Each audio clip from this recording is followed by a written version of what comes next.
Hello again. It's time for Chapter 4 of Runaway Ralph. Let's see what's happened to Ralph since he got caught in the cage. I put in the cage last chapter. Chapter 4 is called Chum. When Ralph awoke, the camp was dark. Crickets chirped in the weeds outside the craft shop, and the distant frogs croaked were suddenly silent, and then croaked again. Timidly, Ralph began to investigate his new home. Someone had supplied him with food and water. A piece of paper had been dropped thoughtfully into one corner. Knowing that he was safe from the cat, Ralph nibbled at the dried corn and the lettuce leaf until his stomach was full. Then he shredded paper, which was somewhat harder to chew than the Kleenex he had enjoyed at the Mountain View Inn, and spread it around his cage before he summoned enough courage to explore his exercise wheel. Ralph climbed cautiously onto the wheel, which swung back and forth so alarmingly that he jumped off. He ran around his cage, examining the wheel from every angle. Deciding that the worst that could happen to him was falling off, Ralph tried again. This time he stayed on the wheel, and when he began accustomed to the swinging motion, he tried a few cautious steps. The wheel spun pleasantly under his feet. Ralph ran faster. The wheel increased its speed. Ralph raced as hard as he could run and then stopped. And to his astonishment, the wheel continued to spin, and Ralph was carried completely around the circle that for one instant before he began his descent, he was upside down at the top of the wheel. This ride was fun. When Ralph had coasted to a stop, he began to run again so that he could spin around the full circle once more. Round and round went Ralph as the shadow in the craft shop faded. Spinning on a wheel was as dangerous and as exciting as riding a motorcycle. His motorcycle! Ralph leaped from the wheel to the side of the cage nearest the window. The rays of the rising sun slanted through the bamboo, but no matter how hard Ralph strained his eyes, he could not catch even a glimpse of chrome or red metal. If only he had some way of knowing his motorcycle was still hidden beneath the bamboo husk. An alarm clock went off in a lodge nearby, and a boy in a rumpled pajamas stumbled out, blowing his rousing bugle notes that he brought camp to life. Ralph busied himself scattering his shredded paper about his cage, nibbling his food, and racing on his wheel. While the campers were in the dining hall eating breakfast, Garf slipped into the craft shop, checked on Ralph's food and water, and slipped again out so quickly that Ralph only had begun to summon his courage to speak. That's funny, Ralph thought. The boy acts as if he's doing something wrong. After breakfast, Aunt Jill and several boys and girls straggled into the craft shop and settled down to make pictures by gluing dried rice, peas, beans, and corn to scraps of plywood. Mosaics, they call them. Such a waste of good food, thought Ralph, recalling some of the hard times he had gone through with his family back at the Mountain View Inn. Those campers were ruining good food to keep a mouse family healthy for weeks that they could eat. Before long, the mosaic makers discovered Ralph, who obliged them by racing on his wheel. "Hey, look at him loop the loop," said a boy named Pete. "Isn't he daring?" called a girl. Apparently all girls called mice, at least mice in cages, daring. Ralph could not resist showing off his looping the loop once more, and when many hands were pushed bits of the mosaic into his cage, he nibbled greedily. At least there was no scrounging at the Happy Acres camp. He had plenty of food to eat. The next time Garth slipped into the craft shop while everyone else was in the dining hall, Ralph gathered the courage to speak. "Say," he began in a timid voice, but the boy must not have heard, because at that moment he began to sing uncertainly to himself. "Little rabbit foo-foo, hopping through the forest, scooping up the field mice and bopping 'em on the head." Ralph was stunned by the words Garth sang. What kind of boy would sing such a wicked song? Certainly not a boy a mouse could trust. Frightened and disappointed, he scuttled to the farthest corner of the cage and turned his back. Down came the good fairy, and she said, "Little rabbit foo-foo, I don't want to. Hopping through the forest, scooping up the field mice and banging 'em on the head." As Ralph sat trembling in the corner, he listened and was puzzled. Garf, with nervous pleasure, was singing the same words the campers were singing in the dining hall, but the tune was different. When their voices went up, Garf's went down. When their voices went down, Garf's went up. Sometimes his voice did neither, but wavered somewhere in the middle. Ralph was bitterly disappointed by the whole turn of events. Garth was not interested in speed and motorcycles. He was interested in singing and in banging field mice on the head. The hot summer days droned on. Ralph was supplied with more food than he could possibly eat, and his exercise wheel kept him in trim. Whenever Catso sneaked into the craft shop and showed an interest in Ralph's cage. Someone snatched him and shoved him out the door. Life was safe, comfortable, and not very unpleasant. From his cage near the window, Ralph had a good view of the camp. To the left, through the bamboo, he could see the boys' lodges. To the right were the girls' lodges. Before him lay the dining hall, the camp office, a trampoline, a swimming pool, and a circle of benches and an old school desks in front of the platform that held a piano. Off to the right, beyond the shade of the walnut trees, a pasture, shimmering in the summer heat. Counselors who were college students like the summer help at the Mountain View Inn led the activities of the campers, and one counselor lived in each lodge with 8 or 10 campers. Ralph always found something interesting to watch. Campers spreading their sleeping bags out in the sun to air, counselors leading, singing, and directing skits around the campfire in the evening, boys racing to be first in line when the bell was rung to announce the meals, boys and girls in cowboy boots or English riding boots going off toward the barn for riding lessons. Boys and girls played and kittens romped under the walnut trees. Catso discovered a small hole in the craft shop's rusty screen door, which he explored with a paw as if it were a mouse hole, but faithful old Sam always arrived to tell him to move on. Never once did Garth forget to care for Ralph, and when he was not singing in his strange voice, he sometimes spoke. "Hi, little fellow," he would say as he quickly detached the water bottle from the cage and refilled it at the sink. He even offered Ralph a sunflower seed with his fingers. Ralph was so lonely he was tempted to accept the seed for the sake of companionship.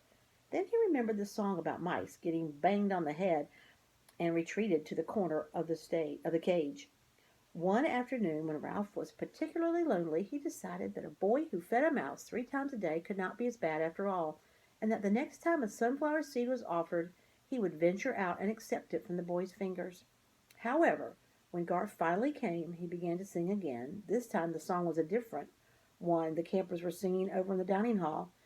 It provoked Ralph's curiosity, because he had heard others sing it, but had been unable to catch the words. The campers never sang the song when Aunt Jill was around, which made Ralph even more curious about the words. He was under the impression that they were not fit for grown-up ears, which of course made the song all the more interesting. Garth sang, and Ralph listened. Great green globs of greasy grime or gopher guts, stimulated monkey feet, chopped up baby parakeet.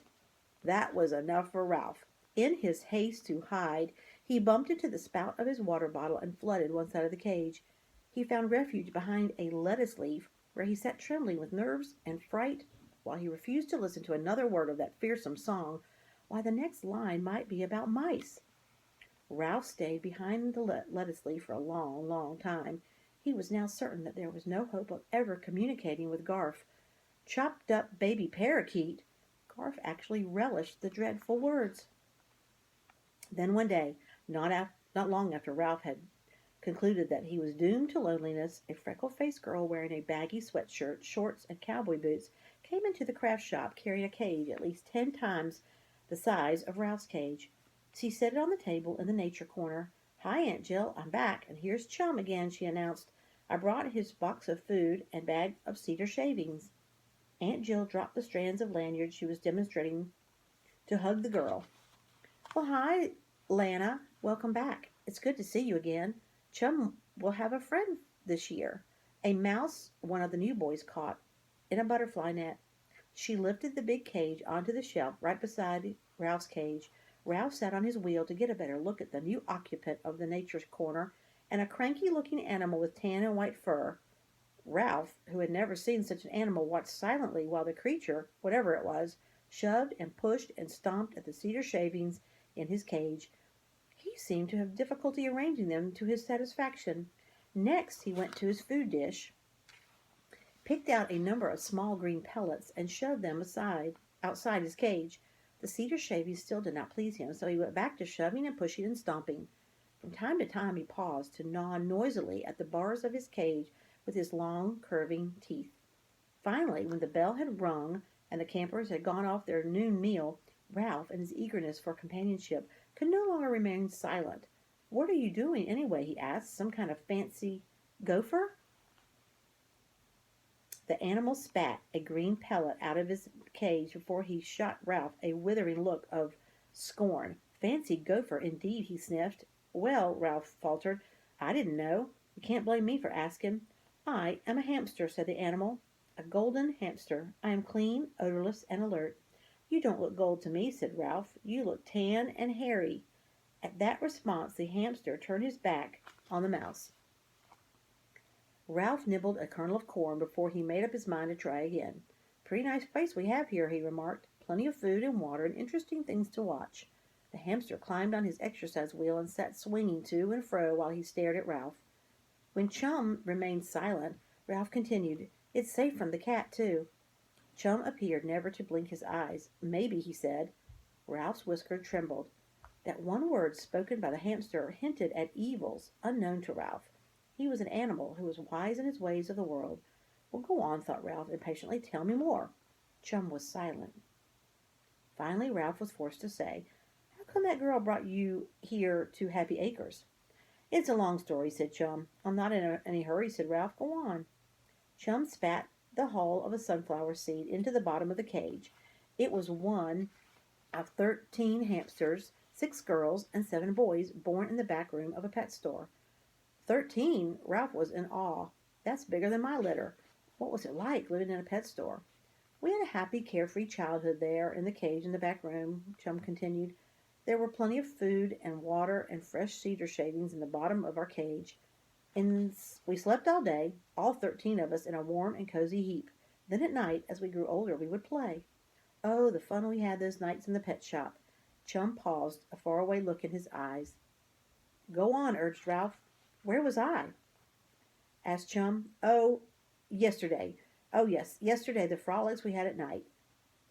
And then, Chum's voice shook with emotion. Ralph waited quietly while the hamster was able to continue. One day, I was sound asleep in the corner of my cage, and then we had grown a lot, and I was in the bottom of the heap. But I didn't feel squashed. I felt safe and cozy there beneath my brothers and sisters, when suddenly Chum stopped, unable to go on. Don't stop now, pleaded Ralph. What happened? A great human hand, a hand that smelled of a dog. Ralph shuddered. He reached in and picked up several of my brothers and sisters. Well, let me tell you, that woke us all up in a hurry. We were terrified. We scrambled around, trying to hide behind our mother, under the wheel or in some cedar shavings, any place we could find. I was slower than the rest because, you see, I was cramped from being slept on by my brothers and sisters, and so the hand, that terrible doggy hand, got me. It didn't matter. That hand got all us youngsters and turned us upside down in a most undignified fashion, and then we were put in 2 cages, boys in one and girls in another. What for? Asked Ralph. Don't rush me, said Chum, picking up a sunflower seed in his paws and cracking it with his teeth. When he had eaten the kernels, he continued, Let me tell you, it was a terrible shock. Shortly after, the doggy hand picked up our cage and loaded into what we call a station wagon. I know. Ralph was eager to show off his knowledge. I used to see those in the parking lot outside the hotel. They were always full of children and luggage and sometimes a dog or two. Chum ignored the interruption. We soon found ours was not the only cage to go into the station wagon. Our sisters were loaded in beside us, along with a box of turtles, a cage of rather downhearted canaries, and 2 large cages, one containing puppies, and the other some very silly kittens. Oh, yes, and a cage of white mice. White mice, said Ralph scornfully. Anybody, not just owls, could see white mice in the dark. Then the man with the doggy-smelling hands climbed in the front seat along with his wife, and we were off. Where'd you go? Asked Ralph. The county fair, answered Chum, and it was terrible. It was a terrible trip. Kittens meowed the whole way, puppies whimpered, turtles scrambled around in their box. What's a county fair? Interrupted Ralph. A noisy place, said Chum. It's full of people yelling, children laughing and shrieking, machinery that whirls around and spins and plays music, all sorts of animals that neigh and moo and baa. It was hot and dusty, and our cages were set out in a booth. By that time, the hamsters were exhausted. It had been light for several hours, and we hadn't had a wink of sleep. I know what you mean, said Ralph with feeling. That was only the beginning, continued Chum. A steady stream of people, mostly children, passed our cages, big, little, and most of them sticky. and all of them noisy. Look, Mommy, look, Daddy, look at the darling little hamsters. I want one, Daddy. Buy me a hamster, please. All morning long, parents were better. Don't be silly. Of course, you can't have a hamster. You didn't take care of the last hamster you had. Come along. You don't have time to look at hamsters. Then a whole busload of children, and all of them wearing white t-shirts with letters across the front. Camp t-shirts, interrupted Ralph knowledgeably. From Happy Acres. Came crowded around the booth. They didn't have any parents with them, so they bought pets. You? Asked Ralph. Me, said Chum. I was bought by that grubby girl with the freckles. To make a long story short, the doggy hand stuffed me into a hot little cardboard box with a few so-called air holes poked in it, and I spent the rest of the day being jossed around, peeked at, and fed bits of caramel corn. Sounds good, said Ralph. Maybe to a mouse. There was a touch of scorn in Chum's voice. We rode in a bus to this camp, where a counselor put together a makeshift cage out of a bucket with a piece of screen bent over the top. After a few days, the girl's family arrived. They were quite a fuss when the parents saw that their daughter owned a hamster, but her two little brothers set up such a howl that once more I was stuffed in a box with the so-called air holes, and after more bouncing and jousting, I arrived at the family's house, where then I was put into a cage, where I had lived ever since, poked at with pencils whenever the children's horrid little friends came over to play. Fed hamsters food full of nasty little alfalfa pellets that I keep shoving out of my cage. You'd think they would catch on for a while, but no, they just keep on feeding me food mixed with alfalfa pellets. The worst part of my life is that I never get a full day's sleep. Someone's always moving the cage to dust around, rattling something against the bars, running the vacuum cleaner, or practicing violin lessons. It's not an easy life, let me tell you. But how did you get back to camp? Ralph wanted to know. Last year, when Lana was packing her duffel bag for camp, her mother said that since the people who ran the camp had let her buy me, they could put up with me for 2 weeks. She was tired of reminding Lana to feed me and clean my cage, and she wanted a vacation herself. She said the same thing this year, so here I am at camp for the 3rd time. Oh well, at least it's a change, and nobody runs a vacuum cleaner or practices their violin near my cage. Ralph was silent. Chum had given him a lot to think about. Like Chum, he sat swinging to and fro in his wheel, swinging and thinking, and as he swung and thought, something caught his eye. It was the striped forepaw of Catso, reaching through the hole in the rusty screen door. Ralph watched in frightened fascination. The screen bulged from the pressure of Catso's shoulder as the paw groped and searched. The rusted screen stretched, and the evil paw, with its claw unsheathed, reached further into the craft shop. Where's Sam? Thought Ralph in terror. Why isn't that watchdog watching? The paw withdrew, and Catso's face pressed into the hole. His evil green eyes searched the craft shop. Ralph shrank back into a ball in the farthest corner of his cage until he heard a short bark from Sam and summoned his courage to look around. Catso was gone, but the hole in the rusty screen remained. Here is a picture of the hamster, Chum, and on the last page of the chapter is a picture of the cat making a hole in the screen with his paw. What will happen next? Stay tuned for Chapter 5 next time we read.